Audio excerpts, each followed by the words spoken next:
Hi everyone, welcome to a new episode of Carolyn Talks YouTube channel / podcast where I, your host, film culture critic and journalist Carolyn Hines, speak to filmmakers around the world about their work, the industry, and what inspires them. And today I'm very happy to be joined by filmmaker YuHan Tsai to talk about her new short film, Duaji. In other words, what am I saying? Translated to Big Sister in English. And it is a really, I think, thought-provoking film about tradition and the way that women, especially older sisters in Taiwanese, and I was in a lot of Asian and also I would say Caribbean and Western cultures, the way they have to be pseudo matriarchs of their family, but yet still not be allowed to have to carry specific traditional expectations with it. You know, it's about this woman, Xiang, who her mother died and she wants to lead the burial ancestral rites, but she can't because she's not a man. She's not the oldest son. And Duaji really, I think, does a really subtle investigation of why can't you do this when you've been already doing it for your entire life? She has been leading the family for almost her entire life. She's been doing all of these things, but when it comes to paying her final respects as a mother, there's this one thing that she's not allowed to do, and it stresses her out. But before we begin discussing that, first of all, thank you, YuHan, for joining me today. Yay! Thank you, Carolyn, to invite me. I'm really excited to share the film with you all. Thank you. Before we begin, I'm talking about Duaji a little bit. Tell me about your work as a filmmaker, because I looked on your website. You do a lot of commercial work, and you also do some other short films, and you also produce as well. And I wanted to ask you, just talk about getting into the film industry. Did you begin your film career in Taiwan, or did you begin it after you? Because I read you went to university at Columbia. So which came first, film in Taiwan or going to school at Columbia? Yeah, I was in Taiwan, and then I was in like TV program before, but then I happened to like enjoy storytelling more. So I started as a PA, like production assistant for student film sets and commercial sets as a PA. And I don't know, at some point I was like, okay, I think I want to do something else. So I start writing my own script. My first short film called The Tour, and that was where I started when I was in college. And then that film got like Taiwanese grants. And it was I really, really like that film too. Like that was like my start. And what else? And yeah, after that film, I was invited to develop like a feature and sort of commercial in Taiwan. And so since then, I started being more like a writer and director. And then after that, like the film got banned and it didn't really finish at the end. So I was rethinking about my career and thinking of like maybe I should explore more Western cultural Western industry. So I was like, okay, I can explore a bit. So then I applied for Columbia. And yeah, so I was a filmmaker in Taiwan already, but I produced more than I directed. But then when I got to Columbia, I already have directing work, but then at Columbia, I feel like I developed more about my like voice and my style. And yeah, I learned more in the US. Yeah. You said that the film got banned?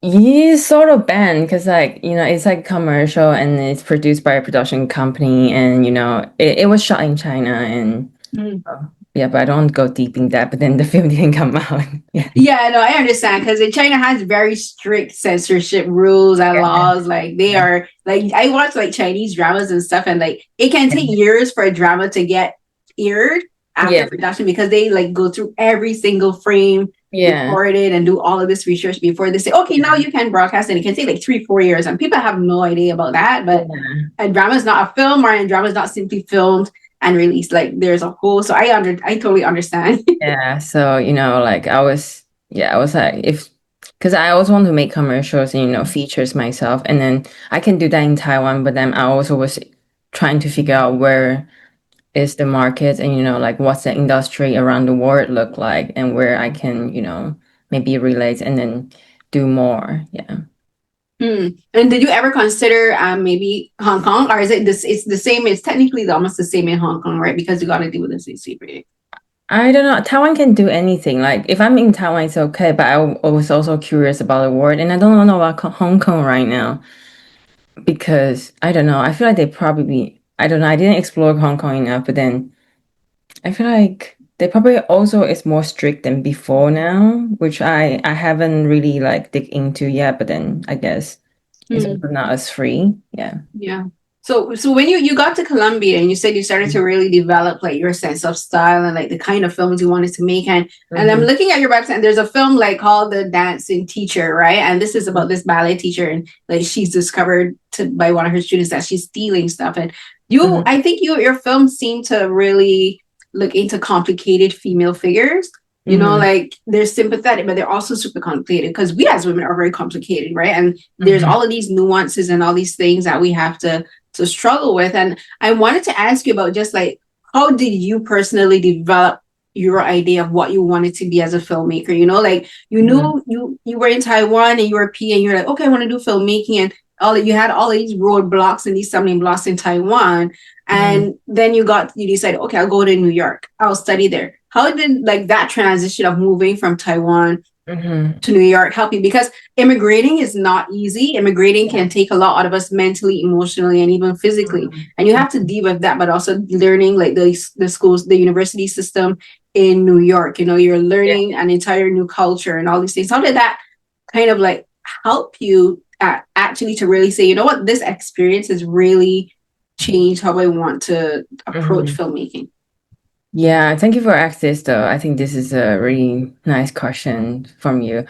At first I actually find my creating path is quite, I don't know, because my first film was the tour, and I didn't really learn that much. I only like learned a bit storytelling from school, and it was undergrad, so it was all come from my instinct. And so when I look back at the film now, I still really, really like it, but then it's just not like as polished, like directing wise. Like I really like the story. I still like the characters. I still enjoy like the writing I had. But then I realized that, okay, there's something that I started from there is something that I like, but then I wasn't quite sure myself, like, because I made everything by instinct, basically. I didn't really, learn that much. And then after coming to the US, like the immigration of the transitioning to here is actually quite big because my English wasn't as fluent as now.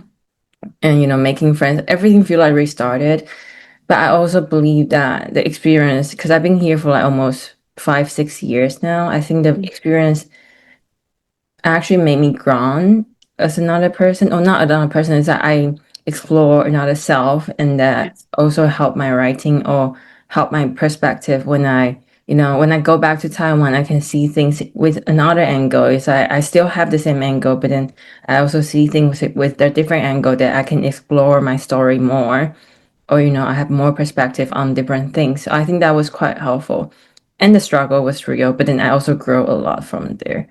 And throughout the years, it's like some films I was like trying to figure out my voice, but like over years I realized that I wasn't planning for that, but I always pick female perspective or woman perspective for films, that I wasn't planning for that, but I really realized after Dwaji and then look back all my works, I realized, oh, actually most of my like narrative work or my writing work are naturally all come from female perspective. Yeah. You said something that's interesting that I've tried to explain it to people before about being an immigrant that they don't quite understand. Like when you move away from home and you move to another country and you're making a life in this country, you're not on vacation. You're moved there. You're there for some time, and you're learning to experience a new culture as an outsider. When you go back home, you kind of do the same thing. Like it is home. You feel comfortable. You're hearing your own language, your own dialect. You're seeing everyone and people who look like you. You're eating the actual food there, but there's this way that you kind of do see it, that you do feel slightly separated from it. And that's kind of a perspective that, again, people who are not immigrants don't fully understand, where you're a part of the culture, but you're still able to look at it from an outside perspective, and it's your own culture, and that's a very surreal experience. And I wanted to ask you about how having that helps you approach the filmmaking perspective, because for instance, like a film like Dwaji, you do have this character of Ashia, and she's kind of looking at her family from an outside perspective. She's looking, and especially in the third act of the film, where the funeral is actually taking place, she does kind of take this almost outsider perspective. She's watching everything going around, and she feels so disconnected from it. So like you say that you kind of have that as a filmmaker. I'm seeing that in this film, because Dwaji is Dwaji is about her. She's a big sister of this family, but she's still not. She's feeling very like she's feeling cast aside. Yeah, no, for sure. Thank you for like bringing that up too. Because when I was at the funeral, my grandmother's funeral, and then this film is inspired by my mother, but it's not like completely based on her, but like some of the perspective like I observe and chat with her and my own observation about this situation. But when I was at the funeral, I couldn't really think that much. Or like I have feelings, but then at the same time I was like, okay, things are happening. There's a lot of going on. But I think the perspective we just mentioned as, we are outsider or not outsider, like I go back and then when I'm in the situation, I couldn't really like think as clearly as I'm away. So I didn't think of writing this story until I'm back to New York and then digest a little bit because there was a lot of emotions and there are some moments like what happened in the Dwaji, there's like, a lot of things going on. But then when I'm back to New York, I rethink about how I feel or I chat with my mother and I have a clear mind of writing this story, and I realize that's a perspective give me like a space to be out of the situation and to be able to digest and rethink about your feelings. Because I feel like when you are always in that situation, it's really hard to think of your feelings outside of the box. Yeah. Yeah. I think that's the benefit of being a bit away when you have to. Yeah. Yeah. And tell me about, because the thing is, funerals are very personal experiences for people, like you're saying goodbye to someone who has been this big part of your life. And like in this case, it would be for you personally, relative, it was a grandmother, but in the film is Hashian saying goodbye to her mother. And this is an experience, again, funerals are very surreal experiences where you're like, in your head that this person is gone, but there's this disconnect. We as humans can't fully grasp the fact that someone that was there is no longer there. And so she's dealing with all of this, as she's dealing with her mother suddenly going. And the interesting thing I think about Asian funerals is that they happen very quickly. They can happen within days, and whereas in my culture, from in like the Caribbean, ours is more kind of like structured, like based on like how British people do funerals, where a funeral can take maybe from a week to 2 weeks to plan.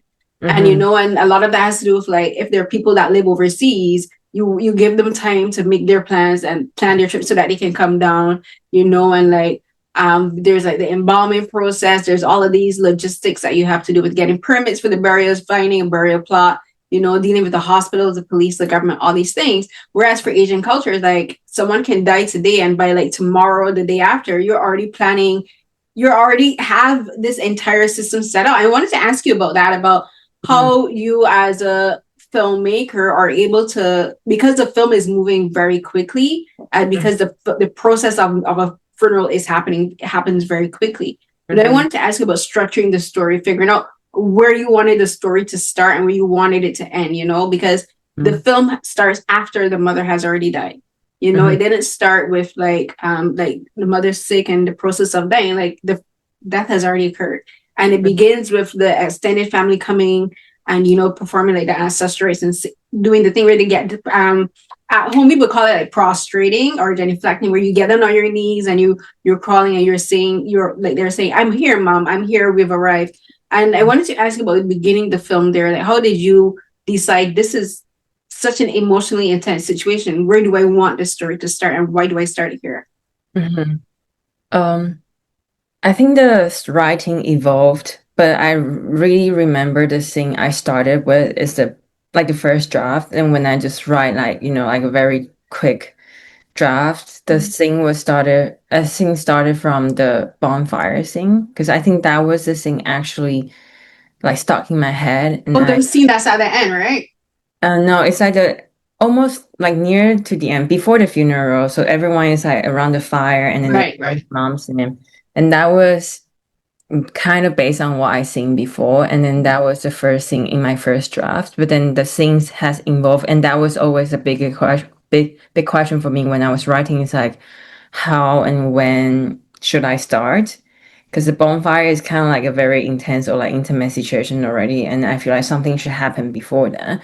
So the question has been a thing in my head, but then I realized we still need to start because it's a short. We don't really have that much time, but I decided to like have this slice from where the mother just died. Like she's like opening the lights, and then like that's the tradition. Like you have to open the lights, turn on the lights when someone passed away because they will come home and they need to see your home. So like that's like one of the traditions. So I felt that was interesting, and then that kind of like give me the feeling of like something is off, but we as an audience not sure what's happening yet until family arrives. And I feel like the emotion of grief is already there, that I don't need to do much about the real like death. But I feel like the story is about her feeling after the fact that she passed away. So I think that was a good point to start the film. Mm. Yeah, and when did the idea of the film really being about this character struggling with the fact that because she's female, she doesn't culturally have the right to perform certain aspects of the funeral process? She's been there with their mother. She's the one who's been looking after the mother. She's the one who's been managing the house, looking at all of these things. And she's the one that's like, I've had the responsibility in life. Why can't I have the responsibility in death? But she can't because she's not male and she's not the oldest son. When did you decide that that's where you kind of wanted the film to be about? It's not just about a daughter and a sister and sons and nieces and uncles and everyone saying goodbye to this matriarch. It's very much all about cultural struggles. It's about dealing with patriarchy and misogyny and sexism and and all of these things. And how did you decide this is where I want to take it? Because it could have been a film about just saying goodbye. It could have been a film about grief, but then you turn it in and you make it like so nuanced and so layered. And you're like, there's all of these things about a funeral in Taiwanese culture that we have that can and should be explored in a film.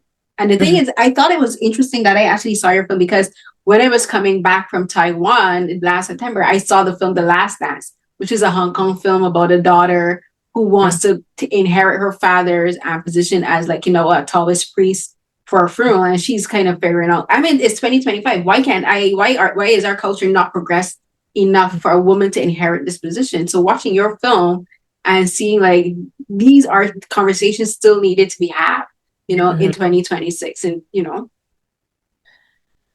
I never thought of like what's the angle to tell the story, because when I was there, I think the feelings are really subtle, and not most of people, like when you are in there and you're being told that this is what it is, then you probably just convince yourself this is what it is. But when I was there, especially, unfortunately, my dad passed away after we made the film a year later. So then I also went through this whole process.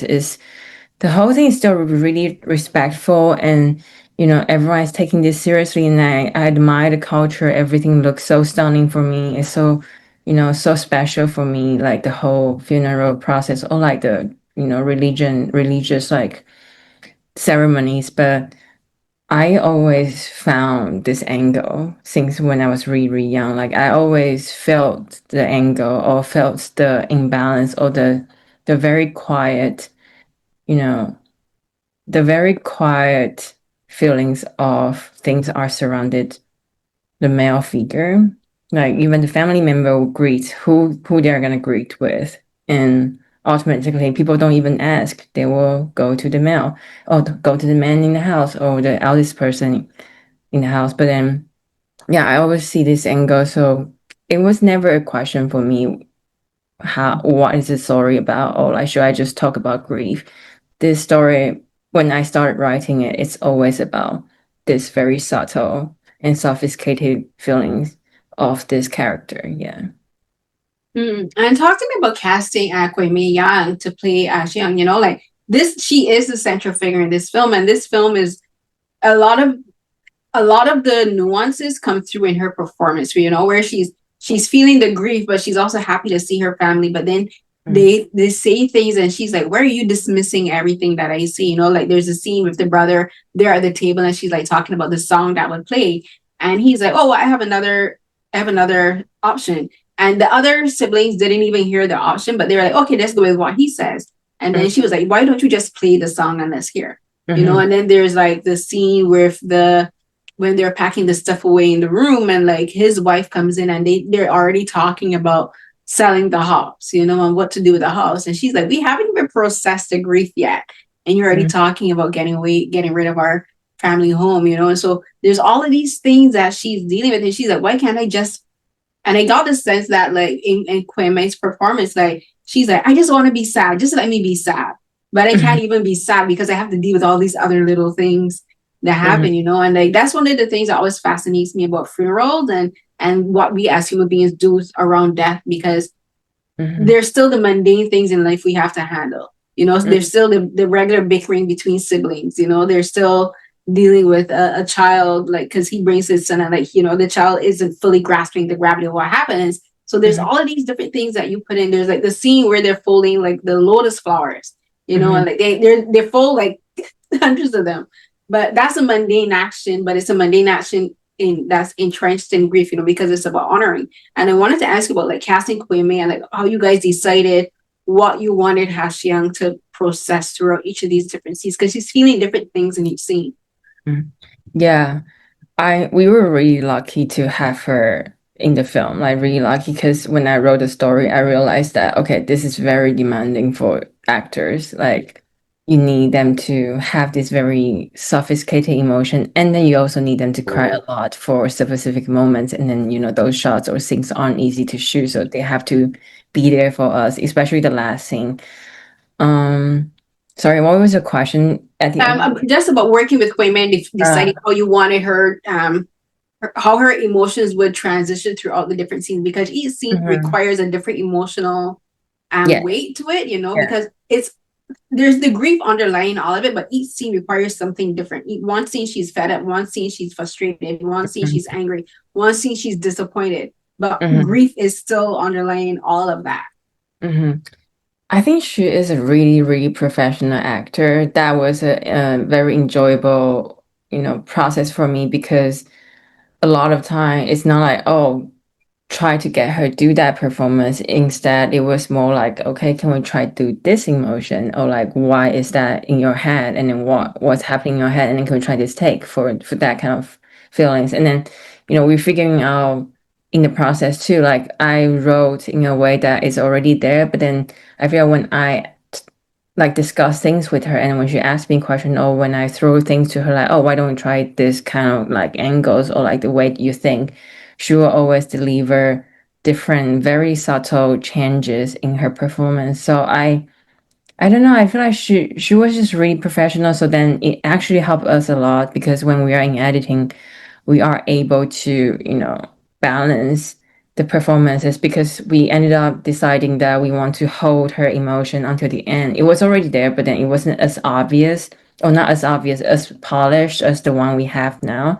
So we have chances to, you know, based on what she gave us, we can adjust a bit here and there in post, and, you know, really find the balance of her emotion throughout the whole film, which was the thing we spend the most time on this story, is that how can we hold her grief and her anger and sadness, or whatever expression, till a certain moment to show. And thankfully she gave us enough complicated or sophisticated performance, so that we are able to really bring that up at the end. Yeah, and talk to me a little bit about working with cinematographer Murdo Baker Mill, because the cinematography in this film is really interesting, because Ha-Xiang is centered in a lot of the shots, and you know, like sometimes she's either centered or just slightly off center if she's sharing it with one other person. And I thought the way you shot this was very interesting. Like she's in every single scene, you know, and but the sequence at the end, I thought the sequence at the end was so interesting, where she's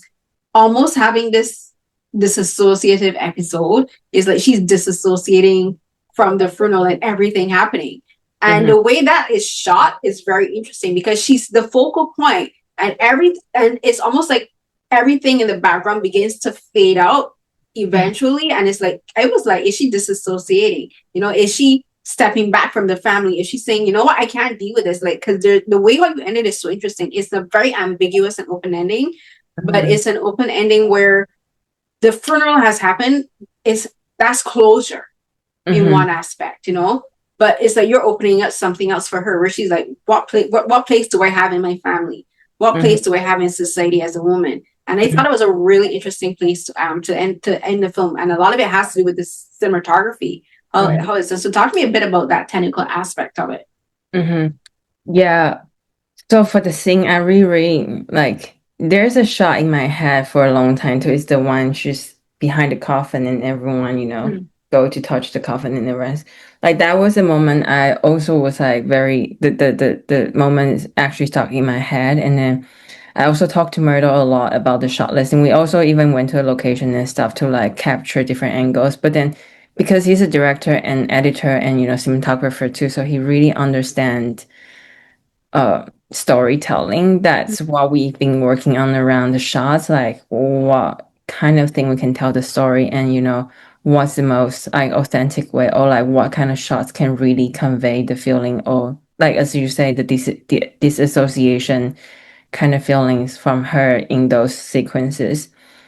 And yeah, because it's also interesting that working with him, he doesn't speak Mandarin, but then because he understands the story, we talk enough about the story. So like when we are filming it, it doesn't really matter about the culture, or it doesn't really matter about like who they are, what they're talking about, because it's written on script anyway. You can still see the emotion. So it was very inspiring after working with him, and my editor, she's from Thailand. She doesn't speak in Mandarin either. It's like that this is a film collaboration made me realize the emotions of cinema is really translatable to any culture if the emotion can relate to people.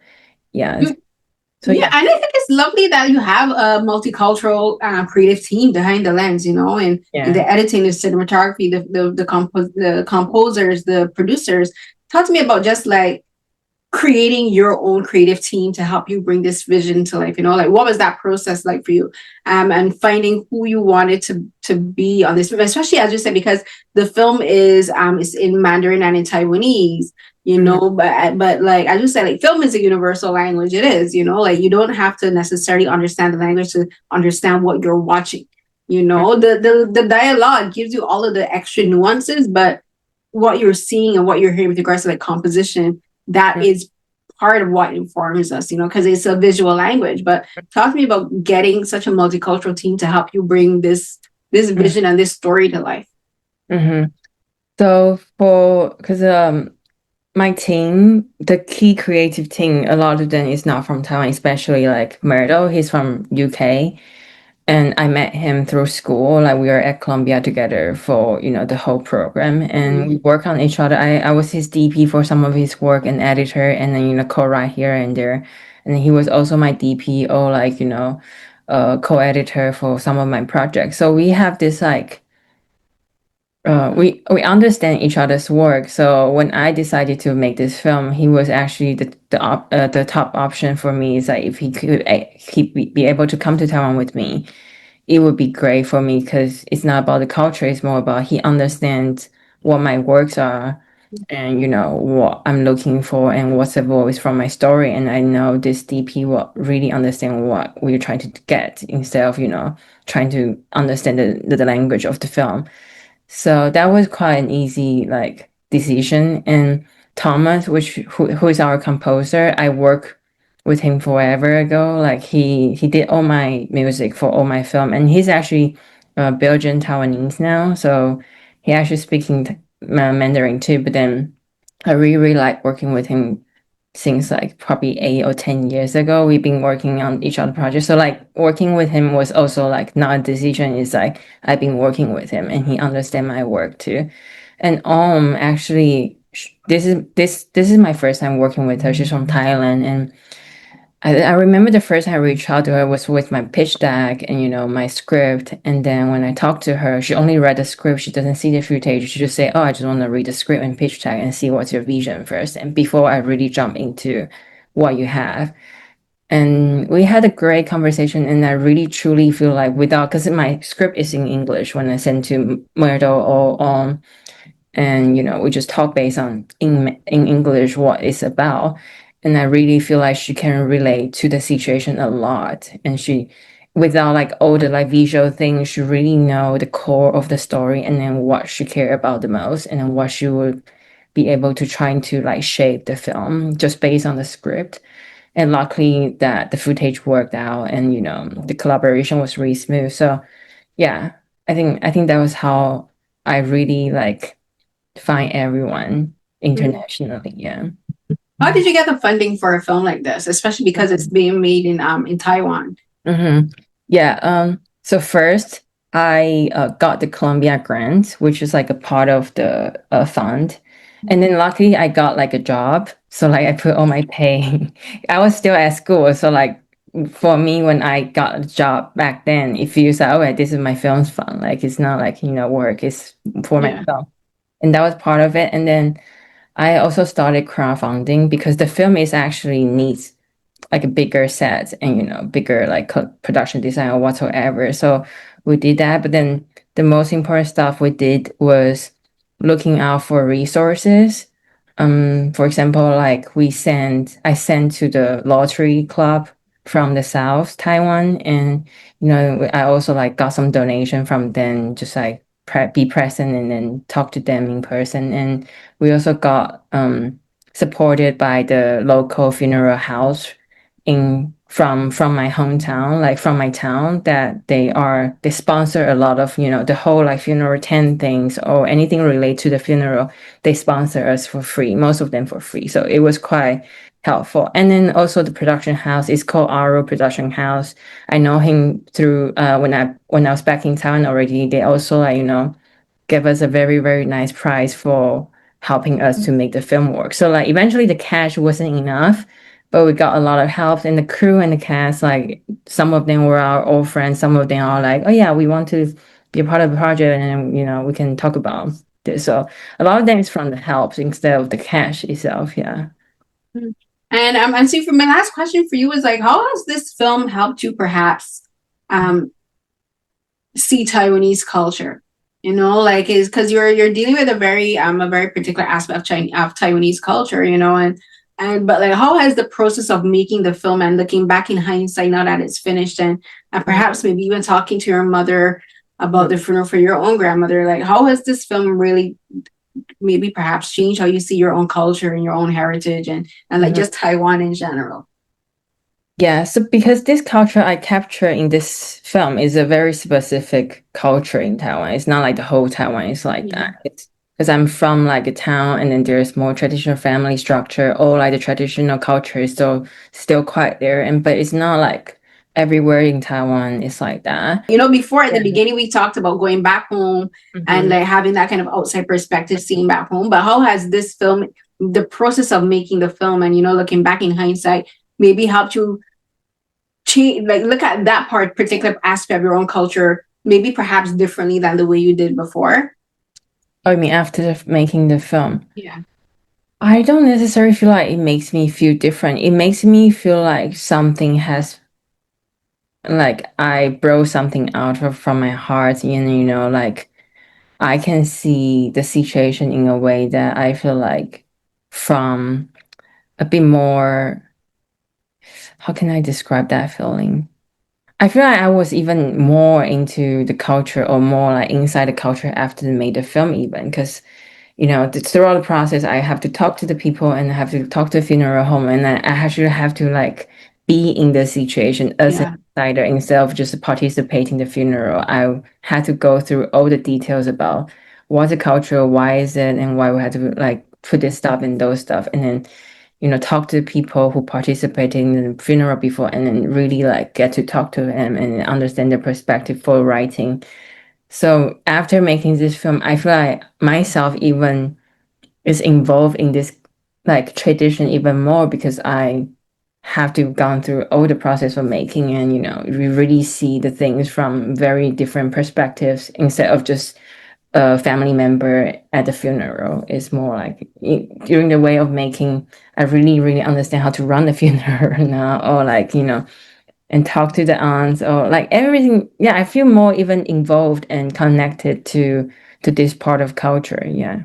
No, I love films like this because they help me to like learn new things about different cultures. Like I always knew like the Taiwanese funeral culture was vastly different to like the Western funeral culture. And I knew it was based on like Buddhism and a little bit of Taoism, right? But I really like that you give us like a insight perspective of like why people do the things they do and like how sometimes they feel like resentful of these things, you know, like I'm doing it, this is my culture, my heritage, but I'm slightly resentful of it because it's not acknowledging, for instance, the fact that I want the responsibility of it. You know, I like that you show that, like for instance, like hiaKeui, she wanted that responsibility. You know, she's like, I want to have this, I want to do this for my mother because I've been doing it for so long. And I like that you show that. I also like that you show that the brother, he himself didn't necessarily want to do these things, but he did because he also has that expectation as a man. So I love films like this where I'm like, and because it also makes me go and do research. You know, like I always do research for my film, for my interviews and stuff. So I'm like, well, let's go look up at what a Taiwanese funeral is like versus, for instance, like a Hong Kong funeral. Because like I watched The Last Dance, and that one was strictly about Taoist funerals. Whereas like for the one in your film, like they're showing there's actually multiple like religions and cultures in this one funeral, right? So like I love films like yours, and I love how you took the time to show like the things like folding the lotus flowers. You know, it's a tedious task. Like they have to fold so much of them, and then you burn it. You know, and like and then you burn it. But it's like I love that you show those aspects of the culture. Thank you for doing all research though. Like that means a lot for me, because I was making this film also because I was fascinated by the culture. Actually, I was there and I was like, wow, this is actually beautiful event, and it's very meaningful. Like, you know, the spa scene, like washing the body and all that stuff. It feels a lot for me when I was there. It's not just my perspective or the angle of the film. I also just feel like this is such a fascinating like culture in a way that it treated the people, even they passed away, with respect, and you know, with the most they can do to kind of celebrate or like send them away in a beautiful way. So that was also one of the reasons I really wanted to make the film, because I think the culture is being minimalized, or you know, people are doesn't have as much as time as before. Like in the old time, it probably would take a few weeks to really have a funeral, but now people are minimal or like simplify this. And that also made me feel like, okay, yeah, because my grandma family has like very traditional structure, so everything was properly done.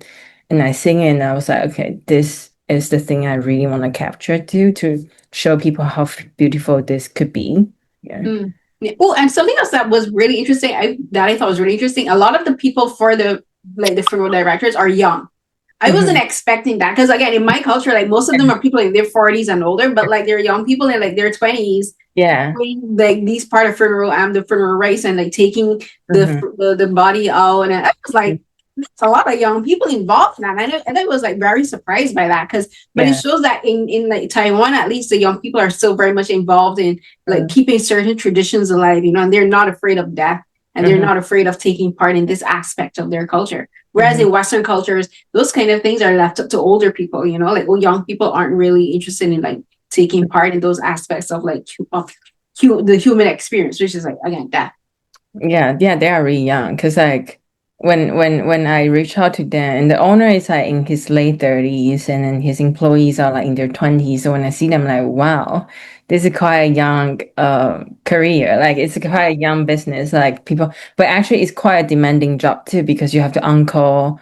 You know, you have to like, that's actually why I feel like I'm more involved now, because I know how the industry works now. It's like they have to be on call, and then they have to be ready anytime when someone call them, they need this, and they have to do all this tradition and all this process. Is like quite demanding job. So I kind of see why, you know, they really do need some younger people to do it. Yeah. But again, thank you so much for taking the time for talking to me, YuHan. I'm very happy we were able to finally Yeah, thank you for asking this question. I think they are really nice answer to like, and a question to answer to share. No, thank you. I really appreciate it. The film is really interesting, and like again, it made me say, I'm like, if I ever get a chance to go back to Taiwan again, at least I'll go with more information than I had the last time I went. But congratulations on the film, and you know, showing it at South by Southwest, and I'm sure you're gonna get to show it at many other festivals for the rest of the year. Thank you. Yeah, I'm excited to share more actually. Like hopefully we'll get more and then get to share the film with more audiences. Yeah. Great. Thank you so much, Thank Yuhan. you. Thank you for organize this. Oh, thank you. It's a pleasure. I'm happy to do it.